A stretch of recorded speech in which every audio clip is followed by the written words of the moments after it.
मी आजारी आहे. आता आजारी माणसाला काय वाटतं, मला भेटायला यावं.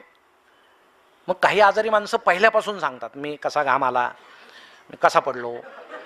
मग ते ऐकता ऐकता पुढच्याला घाम येतो.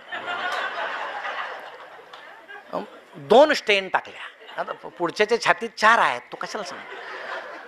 पण आपल्याला दुःख देखणं करायची सवय आहे. आम्ही दुःख विकतो बाजारात.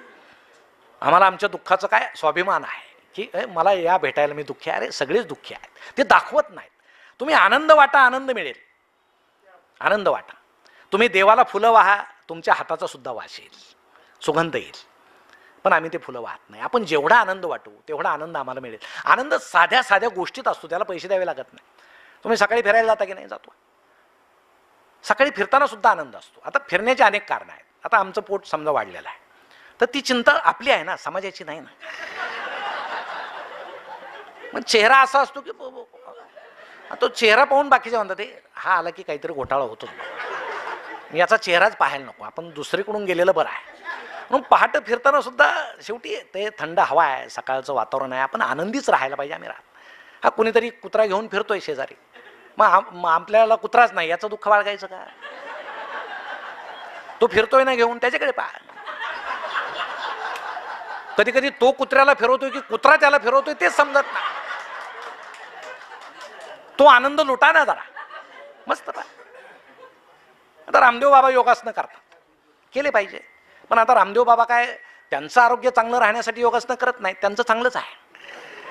ते आता त्यांचा व्यवसाय झालेला आहे. त्यांचे अनेक व्यवसाय आहेत. म्हणजे कपड्याला खिसा नसताना सुद्धा एवढा व्यवसाय असलेला माणूस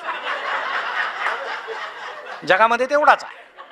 मग ते सगळे आपले सकाळी उठतात, असं करा असं करा, मग एक पाय गळ्यात घाला. आता आपली क्षमता असेल तर आपण करावं. त्यांनी गळ्यात घातलं की आपण घालायचं, तो निघत नाही.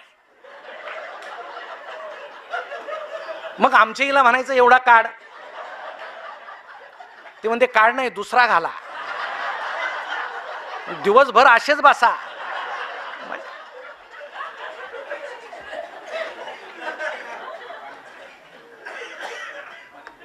योगासनं केल्यानं काय होतं? एक जण म्हटलं आयुष्य वाढतं. मग वाढलेल्या आयुष्यात काय करायचं? तो म्हटलं योगासनं करायचे. प्रश्नच आहे, अवघडच आहे. मी फार कडक पथ्य पाळतो का? मला खूप जगायचं. खूप जगून काय करायचं? पथ्य पाळायचे. जगणं म्हणजे काय? जगणं म्हणजे तेवढंच नाही. मग आमची दृष्टी, मी तुम्हाला गंमत सांगतो. मी एकदा पहाटे फिरायला गेलो, असं नुकतंच असं फटफटलेलं होतं, थोडा दुसरा अंधार होता, आणि मला कुणीतरी स्त्री गुड मॉर्निंग म्हटली दुरून. मी गुड मॉर्निंग म्हटलं. घरी आलो. आता असा आनंद काय लपवता येत नाही ना.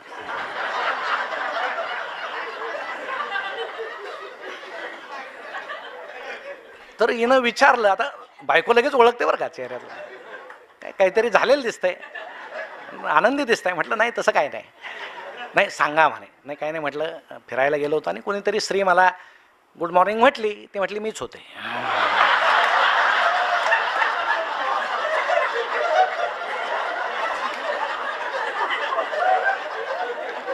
तुम्हाला सांगतो लगेच चेहरा पडला बा.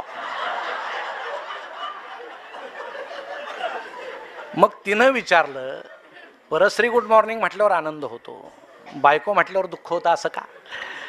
विचार करण्यासारखी गोष्ट आहे ना. सुख आपल्या जवळ आहे, आम्ही नाही ते मानत.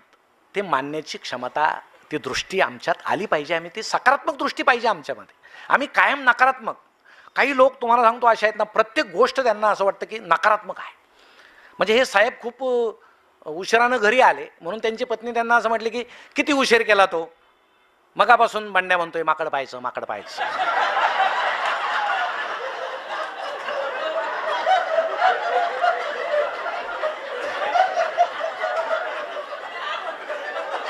आता तो जर सकारात्मक दृष्टीचा असेल तर काय म्हणेल?